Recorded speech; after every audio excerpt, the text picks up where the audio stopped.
Good morning guys! Dahil may blessings na natanggap si Mami, makakapagpa-brace na ng ngipin si Rian, medyo sungki po ang ngipin niya. Siyempre dapat masaya siya bago maramdaman ang sakit mamaya. Humanap po kami ng dental clinic na medyo kaya ng budget. Banding po namin yan kahit konti na lang ang natira sa aming budget. Kailangan namin kumain mamaya.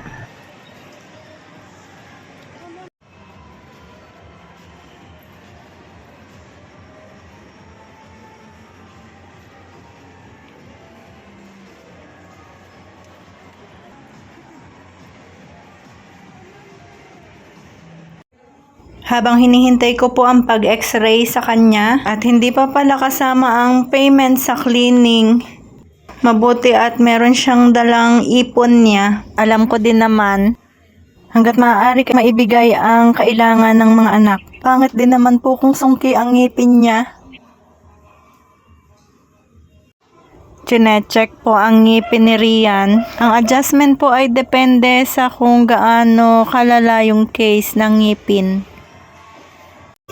May contract na po ngayon ang pagpapabrace kasi monthly kailangan pong ma-adjust. Baka akala naman wala akong kasama. Mukhang nagre-ready ang anak ko sa pagiging flight attendant. Charot lang.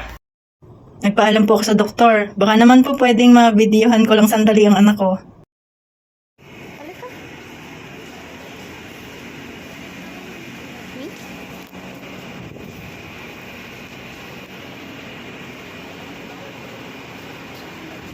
Hindi anak.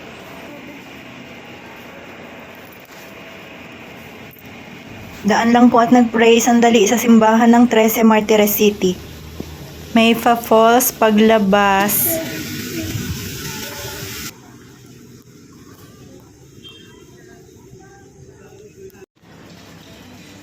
At sa SM 13 po kami kumain sandali.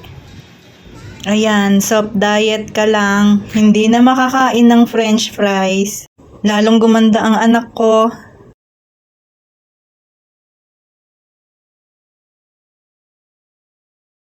Ako tuloy ang kumain ng pagkain niya.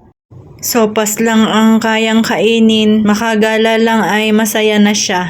Kailangan niyang mag-unwind at makalabas ng bahay kahit paminsan-minsan lang.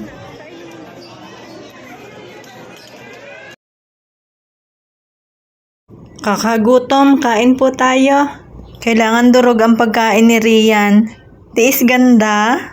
Sa totoo lang po, mas gusto kong nakakakain ng aking mga anak kahit medyo magastos ng konti.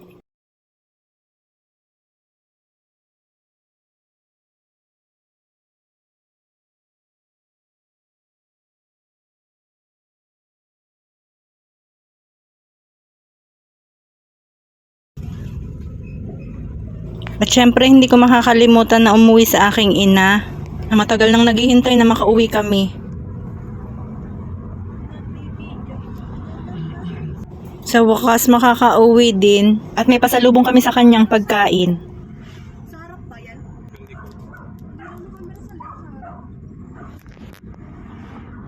Fresh ang hangin, nakaka-relax.